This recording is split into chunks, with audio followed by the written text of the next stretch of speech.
Happy Sunday, everyone! Good morning! Say good morning, Ziki! Good morning! Good morning! And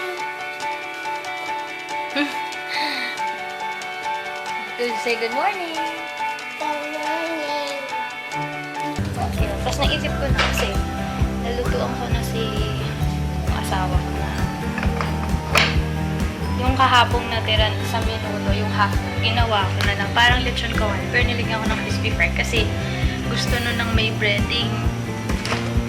So, naisip ko ba, before din ako umalis, lulutuan ko na rin siya ng tilapia para basta, alam niyo na yun.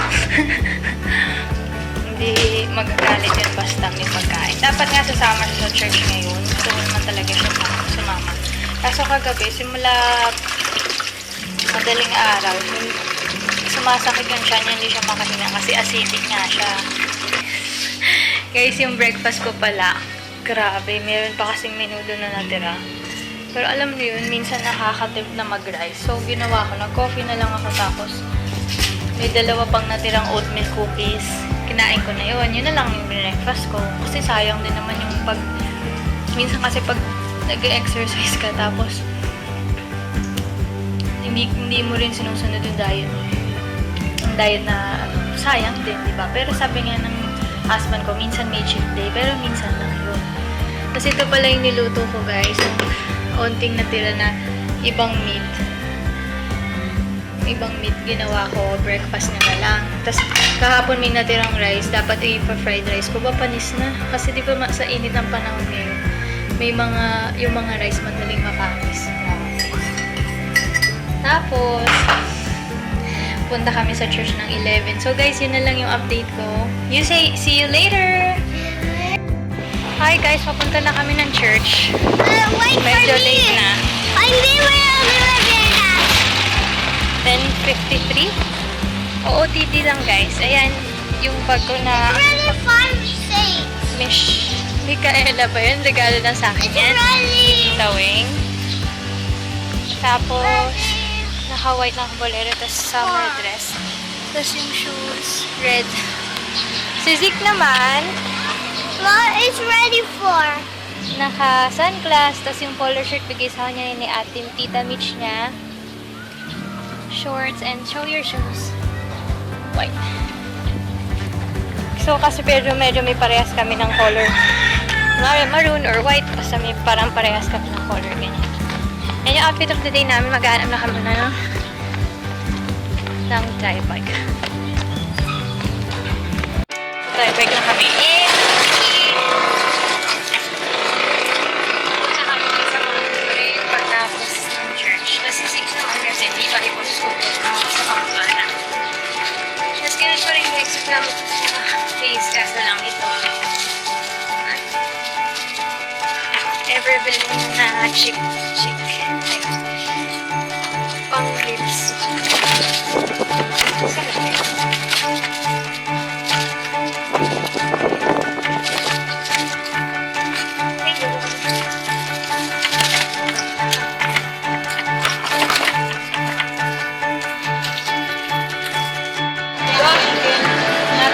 Bye, Z. See you later. Ay, sorry po. Sorry, baby.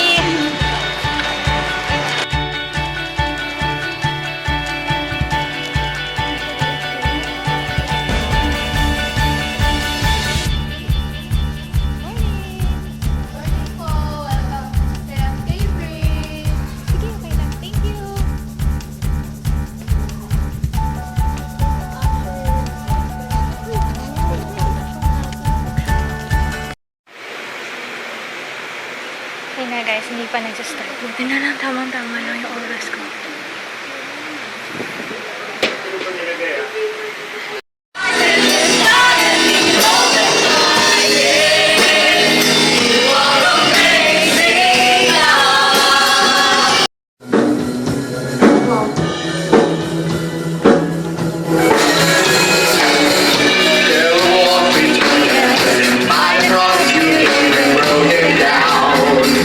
Broke it down.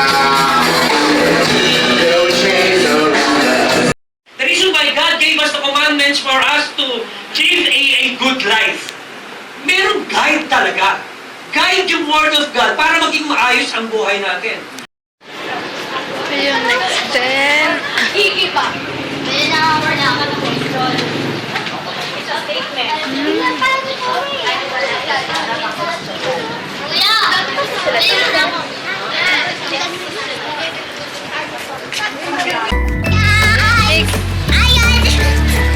I just jumped in the air already, guys. What did you learn in Sunday school? The feet of God, because Because? God is feet of God is dirty already. Why? When it's red. Is it Jesus that you're talking about? Yes. Remember, God is the Father and Jesus is the Son. Wait. What are you saying about God's feet? God cleans the feet of the disciples. Yeah. Very good. And he said he wants to take a bath. Yeah, okay, that's the anointing. Hi guys, tapos na yung Sunday service. Sobrang blessed ako. Hindi ko rin na-vlog yung pinaka-whole service kasi nakakahiya naman. And kapag nag-praise and Mom, worship. I'm gonna jump there, okay? Okay. I already jumped for Medyo matagal yung Sunday school ni Zeke na tapos na yung service. Hinihintay ko siya sa labas. Ayun, sobrang blessed ako dun sa message ni Brother Samson. Sobrang blessed talaga ako. Kasi nga, syempre, when you experience God's love, dapat it will reflect on our lives. Ayun. Mas parang ano dun, pag wala kang ginagawa, mas marami kang napapansin na mga negative about other people, which is mali, diba? Pero, but if you're busy doing God's work, knowing God's work, hindi ka mag-criticize ng iba. Mas magandang ma-appreciate mo din. Ala, madilim. Ay, wala. Ma-appreciate mo yung blessings ng mga ibang tao. Hindi tayo maiinggit. Pero ma-appreciate tayo yung blessings sa ibang tao. And syempre, we need to obey God. And syempre, when you're knowing God's words, hindi lang you know, study, meron ka, meditate, memorize, and apply. Hindi lang yun nagbabasa ng Bible, pero hindi naman natin sinasabuhay. Kasi baliwala din, di ba? Ayun lang. May bisita kami ngayon sa mami ko. Ito yung elevator na sobrang ano.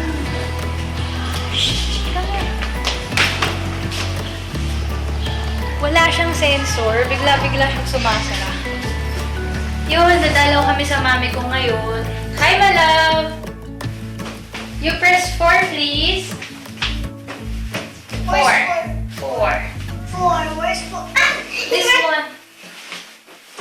Ayan. Yun lang. Sige, bye guys. Pagpunta namin doon sa unit ng mami ko. Papakita ko sa inyo. When I did not do. Hi, Tito Lyle! Hi guys, late lunch. Sa kanila brunch. Nag-brown rice ako. Ano yan, mga bebins? Asa na si Mami? May pineapple pala dito. Ay, nako! Ano nangyayari?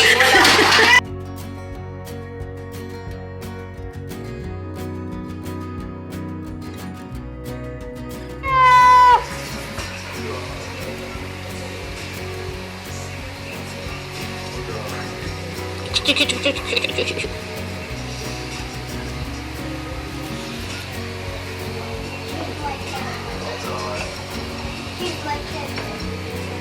you say Huda? Hey guys, tapos na yung lunch namin. Pero din natulungan ko lang si Mami kasi yun.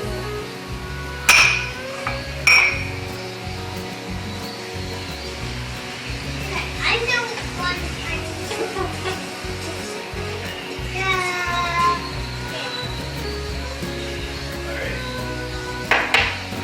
Okay guys, mamaya magugas ako ng plato. Dito pa rin kami. There's a guy! What happened to you? What happened? There's a guy! Ito yung nilalaro niya guys, yung corkboard. Kasi mahilig yung mami ko collect ng corkboard. And guys, kanina binlag ko yung mami ko. Ayaw niya muna magpakita kasi wala daw siyang makeup. Nahilig din yung manood ng vlogs. Pero alam niyo, kahit naman wala siyang makeup, ang ganda-ganda niya pa rin. Sendun kanina yung sister ko tsaka boyfriend ng sister ko. Si Lyle. Tapos naglalaro sila ng... What are you playing, mahal? Basketball. Basketball. And nadula siya kanina. Why did you fall down? It's a slippery wee-wee. Yeah. Umiyak siya. Eh si Zeke pa naman, hindi yan basta-basta umiiyak pag kahit nasaktan lang siya ng onte, kahit masakit. Pero pag sobrang sakit na, iiyak naman siya. Sabihin masakit na talaga. Wow, wow. It's okay, you're brave, right? Yeah. Kasi nasabay na rin kami, maya-maya, uuwi na kami kasi i-edit ko pa yung vlog ko kahapon. Sobrang haba kasi nun yung iba. Sobrang haba kaya talagang babawasan ko. Kasi diba dapat ang vlogs 20 minutes lang. Ayun. Saka kung nakikita nyo yung unit ng mom ko, minimalist and Asian style siya. Asian style ba? Sige guys, mamaya na lang pag uwi namin, mag-vlog ako ulit. Hi guys! Nasa bahay na kami. Kanina hinatid ako ng sister ko tsaka ng boyfriend niya, si Lyle. Tapos grabe, kanina pag uwi ko talagang sabi ko nga, You're my cousin. you say hi, mahal. Hi. That's my little helper, right? Are you my little helper? Yes. As I was saying, what I was,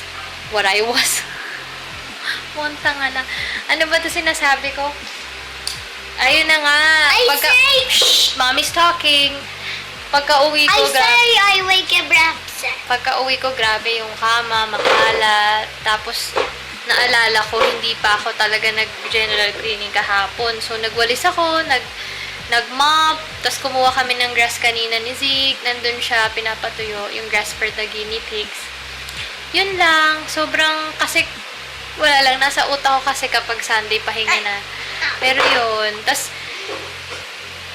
ayun, pero ngayon, maliligo muna kami ulit, kasi nga ang init eh. It's already 6 yata, or 5. I think it's already, kasi kanina umuwi kami, mga 3:30. So, it's already 5. We're gonna take a bath ulit, kasi ang init. Tapos, pagtapos nun, meron pa ako mga Mom, tupiin. Yan yung mga nilabhan ko kahapon. Can I Malinis do na like this? itutupi ko. Pero, gagawin ko, mag-e-edit muna ako. So, habang nagre-render siya, habang nagre-render yung in-edit ko, tsaka ko siya tutupiin. Kasi gusto ko na rin ma-up yung first vlog ko since ito yung second vlog.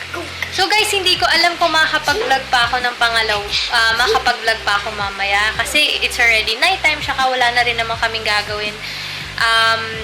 Yung husband ko, lumabas lang, may pumuntahan siya sa kaibigan niya, Tito. Tapos after nan, magdi-dinner kami yun. Tapos si Zeke, manonood siya ng, what's that, Zeke? What's that movie?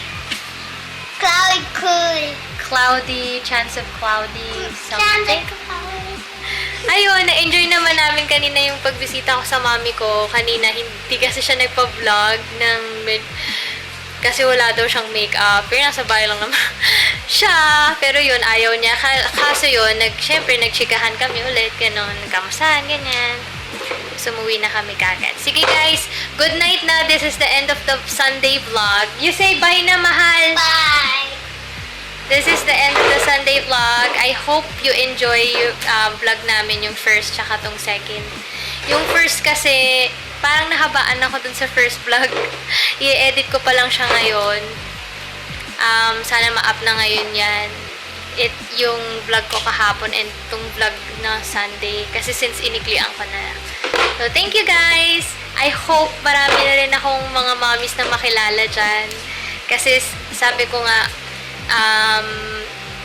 I'm not doing YouTube to be famous or popular, something like that.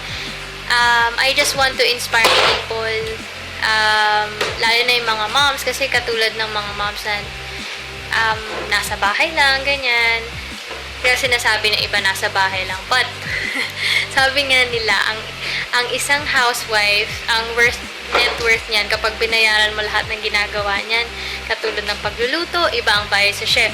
Katulad ng house cleaner, ibang bayad sa house cleaner, di ba? Sa babysitter, iba din ang bayad. So, talagang kahit hindi mo pwedeng sabihin, mga mami, nasa bahay lang. We are the stewards of the house, and we keep our family organized, and we take care of our family. So, malaking bagay yung mga mommies. So, yun. And na-inspire nga din ako sa sinabi ni Brother Samson kanina sa service na hindi naman, tsaka naalala ko din yung sinabi ni Pastor Peter dati nung nanood ako ng service. Ay guys, nga pala, if you're not able to attend any service dun sa CCF main, or kahit meron kayong interest na makita how does church service go, you can go to the CCF website, Christ Commission Fellowship. Meron silang live na fellowship every Sunday, na meron yata silang 9 ng morning, 11, tapos 3 p.m. As alam ko, may gabi din. Kasi minsan, may mga circumstances na hindi, meron tayong mga family gathering, or may mga bagay tayong kailangan attendan ng Sunday, tas di tayo nakapag-attend. Minsan, yung dati, pag nagkakasakit ako, ganon, or may nagkasakit dito sa bahay, ginagawa ko, online lang ako, or live service. So, pwede nyo rin yung gawin. Ayun, yung sinasabi ko, ano ba yan? Lumayo na naman ako. Madumi-dumi na ba ako? Kasi naglinis-linis ako.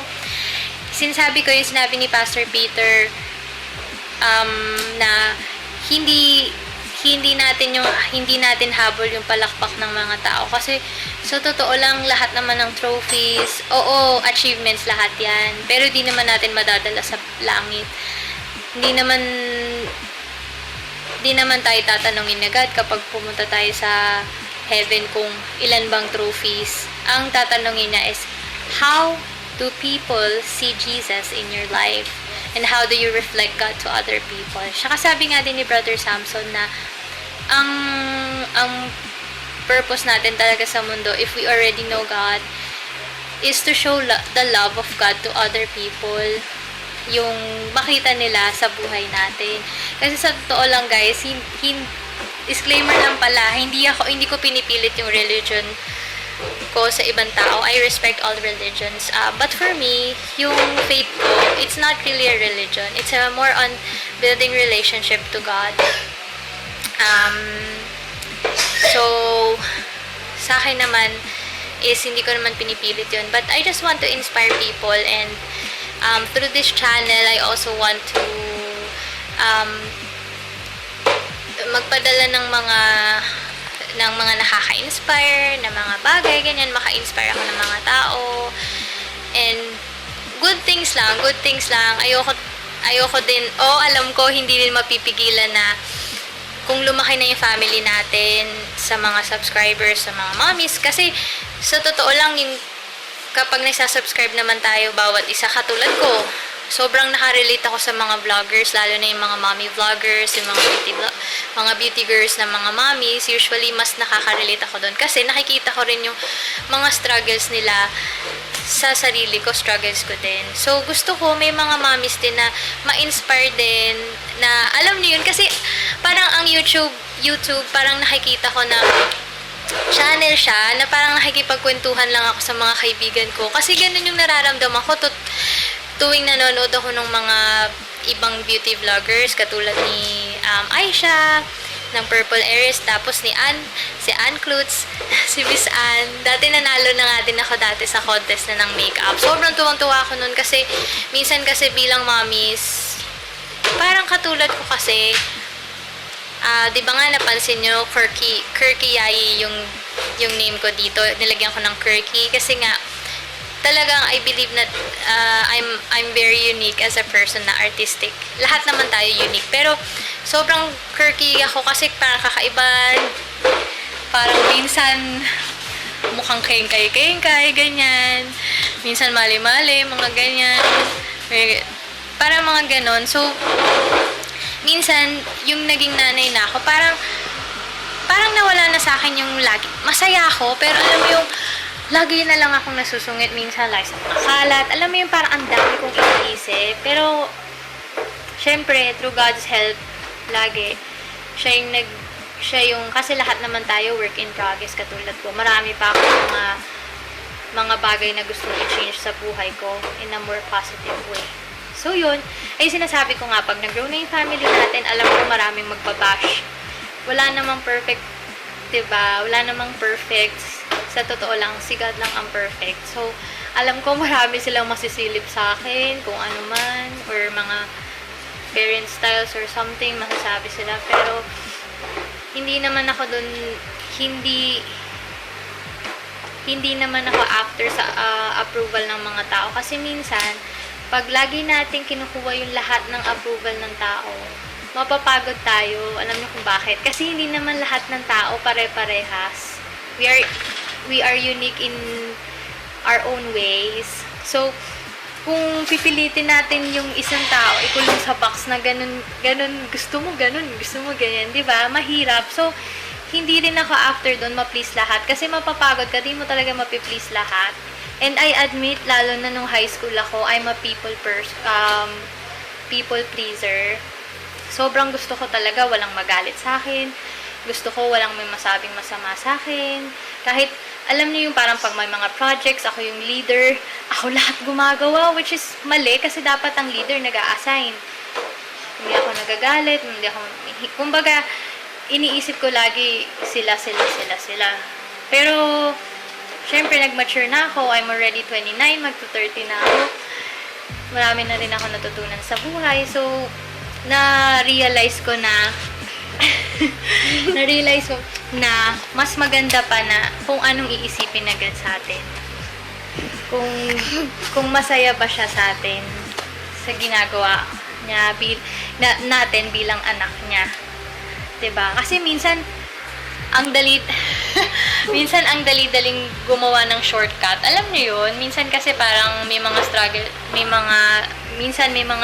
tayo na yung tayo nagpapalusot sa sarili natin na ay gawin ko naman to kasi hindi naman to ganun kasama, pero masama pa rin, diba? So yun lang yung message ko. Sobrang blessed lang talaga ako lagi tuwing nag-church sa service, and lagi akong may prayer, and talagang aim ko is yung buong family namin is mag-church, ganun. Hindi naman sa pinipilit, pero hindi ko naman talaga sila pinipilit na mag-church mismo. Gusto ko lang talagang i-share yung contentment na ginagawa sa akin sa buhay ko ni God.